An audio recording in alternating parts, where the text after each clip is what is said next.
So, by the time this video ends up going up, it'll have been 1 year since I started doing YouTube to the day, because I started on May 11th of 2021. So, and I also want to say thanks to everyone who's even watched my videos. Like, I've never expected to get to where I did with almost 100 subscribers now, which is still blows my mind because I never expected to get more than like 2 or 3, and those 2 or 3 I did expect to get were just friends that said they'd subscribe to me if I did make a YouTube channel. So anyway, I can't thank you guys enough for watching these videos, even though it's most of my what if videos, because I appreciate it from the bottom of my heart. Anyway, sorry. So Sal, what happened? She's not quite up to speed for obvious reasons, but she sounds very worried, more than what the situation deserves, really. Someone just bumped into me. Nothing serious, just winded. Sorry, it's my fault. I was just going to get some stuff. I was in a kind of a hurry. That someone here is Emmy, isn't it? So they know her by her voice, but her name's Emmy. The song's Standing Tall. The little girl coughs quietly and shovels her plastic or metallic feet, looking down at them before saying anything. Hi, Lily. Hanako. I guess the girls know each other. Probably hard not to know each other in a school like this. Do please try to be more careful. You might be sturdy enough to endure these sorts of accidents, but there are people who aren't. Like, I don't know, if it's a small school, everyone might know each other. The girl blushes and starts to fidget nervously like a little child caught misbehaving. It's so cute, I find myself smiling. It is kind of cute. I know that. I was just... I gotta go. I startled her. Teacher will have my head. I promised to help with printouts, but I went running instead. Sorry, but I've got to change and everything. And that was that.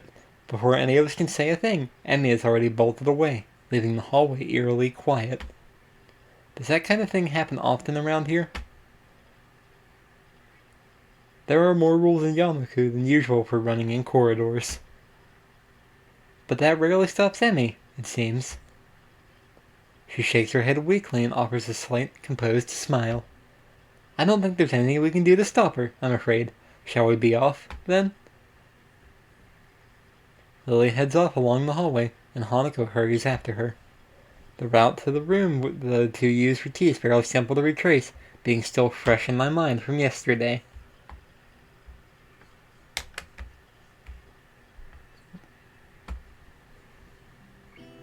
Lily and Hanako quickly go about the business of making lunch. Before I can even open my small bag of food, Lily's busying herself with her thermos and tea bags as Hanako is setting out both their lunchboxes. Woo, tea time again. So, is this what you meant by coming here almost every day? Yes, Hanako and I usually have lunch here. It suits both of us, so we ended up using this room regularly.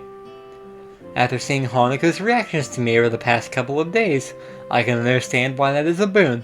That, and Lily being able to get some quiet away from her class as well. I take my seat last, after Lily's poured the tea for us and sits down.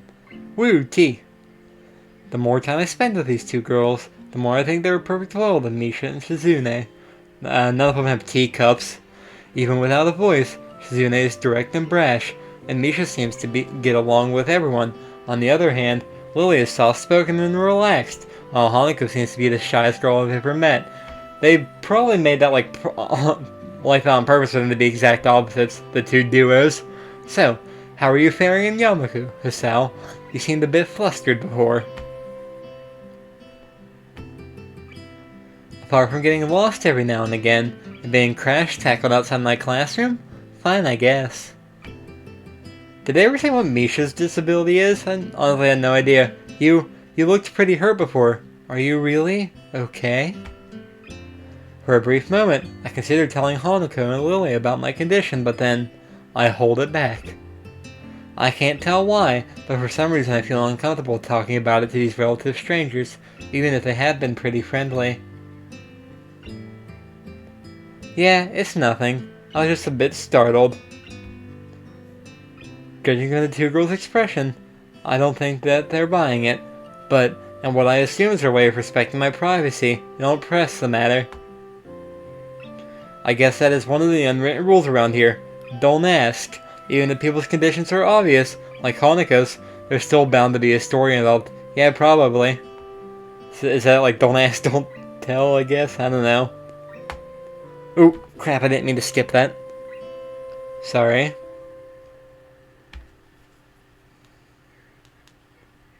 So... everyone has things that they don't feel comfortable speaking about, and I think everyone here recognizes that. Okay. Sorry, I didn't mean to skip that. So, how long have you been in this school? You both seem to know your way around pretty well.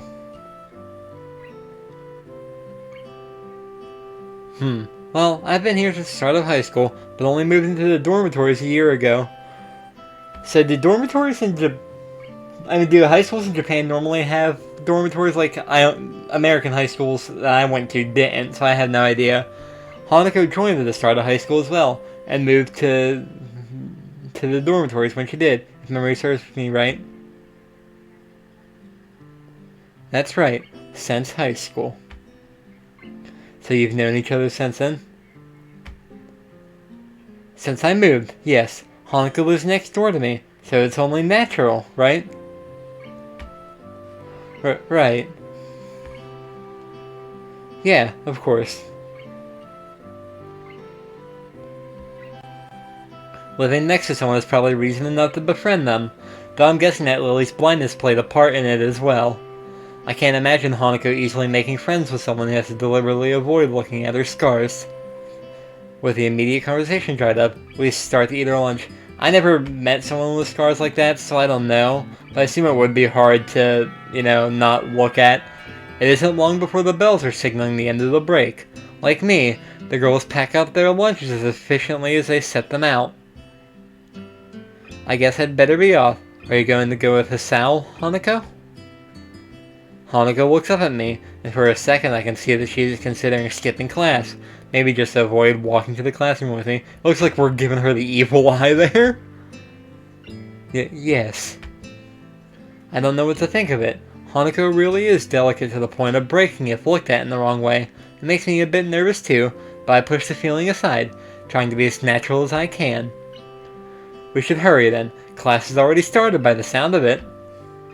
Lily gives a nod of farewell as she bends down to take her cane, Hanako and I filing out before her. We walk quickly down the empty halls to our respective classes. As we reach the door to Lily's 3-2 classroom, she turns towards me. Hisao, thank you for sharing a lunch with us today. So I think I like this duo more than the other two, because I was much more like them in school. Not that I was antisocial, I talked to whoever, but I only talked to like 2 people every day. I didn't talk to the same people over and over again, unless I was only close to like those 2 people. My pleasure, Lily. So now I can relate to, just going off alone and whatnot, because we used to hang out in the library like that, just alone playing chess or whatever, or cards together. And with that, we part ways. Lily entering her classroom and leaving Hanako and me to make off to our own. She's still looking like she wants to run away. So, do you really want to go back to class now? Yes. Ooh. Okay then. I feel like I should say something more to her, but it's hard to come up with anything that would be appropriate and safe enough. And Lily was right. The more time we spend out here, the more explaining we have to do. I open the rear door to the class and walk in. The teacher looks up at me and opens his mouth to say something. However, as Hanako follows me in and closes the door, he simply nods to us and continues his lecture. I wonder why she gets away with it.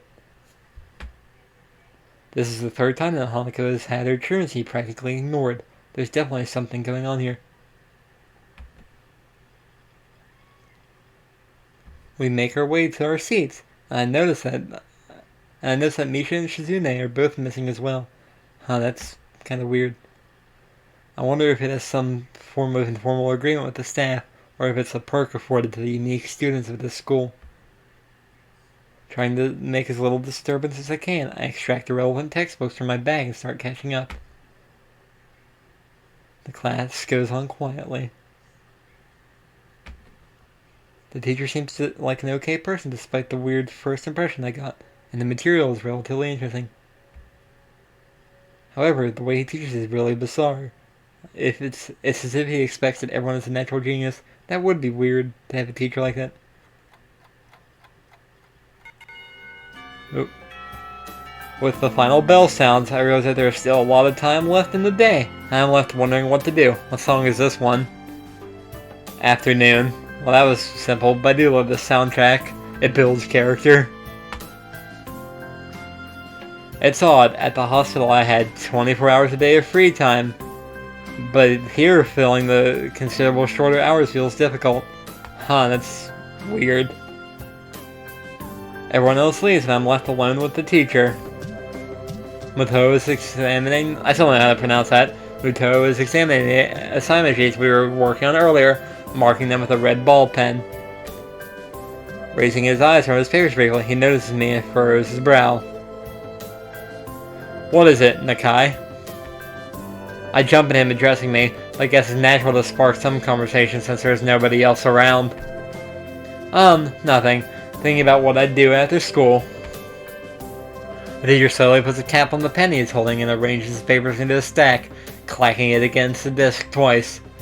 He seems very methodical, and for a brief moment I'm reminded of Shizune, but the teacher is much more unhurried and relaxed, much more routine. You have no plans? No, I considered joining a club, but don't know what kind of club would interest me. Goes over meeting at someone else's club. Might pique your interest. I guess. But I don't know how to continue from there. Mattel looks at me in a way that makes me quickly want to take the words back to avoid a conversation. But I can't, so I had to forge ahead. Yep, you can't change the past. I just don't know how to deal with people. I mean, the other students. I'm talking to people and everything, so it's not that I'd be isolated or anything. I just don't know what to think about disabilities. It's like, it feels that I'm being impolite if I pay attention to them, and it's weird to ignore them. Damned if I do, damned if I don't. That probably would be a difficult situation to do. Like, I never met someone with a disability, so I wouldn't know how to, like, ignore it or anything either. The teacher scratches his cheek absent-mindedly, looking very unresponsive. These things are only an issue if you make them one, but that's probably also true as well. You can talk normally with someone, even if they are blind or something. Try to look behind the superficial. There's not a single student here who isn't just a normal kid behind whatever they might seem at first glance. He says the same thing as Yuko did. I know they're right, but it's hard. How can you not consider, for example, Shizune's deafness, when the only way to communicate with her is to talk through Misha? Or Hanako, it's not like you can ignore her face. But I'm interrupted by the door of the classroom suddenly slamming open. Who could that be? Teacher! Of course. Misha crashes in, hands straight in an enthusiastic greeting, her voice loud and loudly enough to wake the dead from their graves. Generic happy music. Sounds like that fits her. I wonder if Misha will have her own route, or what her own disability is. I don't think she's ever said. She starts towards the teacher's desk with her bouncing step, hands energetically swinging with the rhythm. I didn't miss a message there, did I? I don't think I did. I don't know. I just love this soundtrack. Okay, yeah, I didn't. Mato, visibly dismayed at the interruption, and Misha in general slumps in his chair. Mikado. Misha stops in her tracks and looks around cluelessly, after she's sensing from his tone that something's wrong but has no idea what. Yes? We have talked about volume control before. Yes. But she doesn't lower her voice at all, and the teacher just rubs his eyes. So, what is it? We need help. We are running out of supplies for the festival stands. This is the distress. She waves a pink slip of paper she's holding around. So, go get more supplies from the art room. What's the problem with that? Plywood. Plywood is always a problem. Last time we wanted more there was only a little, but that time we just took it all and went with that. Now there's none left, so do you know where there is some? I don't understand. How would I know? Shichan, I mean the president, thought that a teacher would know if there is plywood. Was she wrong? Mitho looks like he's in great pain, frowning with his entire essence, and Misha doesn't get it at all. Looking at the two of them communicate is terrible, like looking at a man being tortured by drilling his skull open while blasting pop music at full volume at the same time. That's oddly specific. I'm afraid I have no idea if there's any plywood in the school, let alone where it would be if there was any. Aw, what should I do? Perhaps try to find Mr. Nomiya? I'm quite sure he would know where to find everything you need. You'd have to pry them from his cold, dead hands, but that's a different matter. Ah, I don't have time. We are so busy. She holds her head with both of her hands, looking as despairing as it's possible for a person like her. Even without even noticing, she crumples the note she's holding against her hair. I shouldn't even be fetching these things. There's so much to do and we are falling behind the schedule. Mitho looks at her gravely and then suddenly smiles. Smiling doesn't fit his face. I think it would be better if he didn't. I wonder if he could get some temporary help. He switches to staring at me focusedly, with a hard expression, as if trying to say, go make some friends. I guess I can give you a hand. You can? Thanks, Hee-chan. You are really nice. She pauses, does a double take, and then points at me with her finger, yelling, ah! And looking very puzzled. Come to think of it, what's Hee-chan doing here? Class is over. You should be having fun! We just had a little chat. Oh no! It's not detention, is it? Are you in trouble, Hee-chan? No, I'm not. Is Hee-chan in trouble, teacher? No, he's not. Mitho sighs deeply and I feel I have to help Misha to get her off the teacher's back. So what do you need? Here's a list. I can try to find the plywood from somewhere, but there's none in the art room.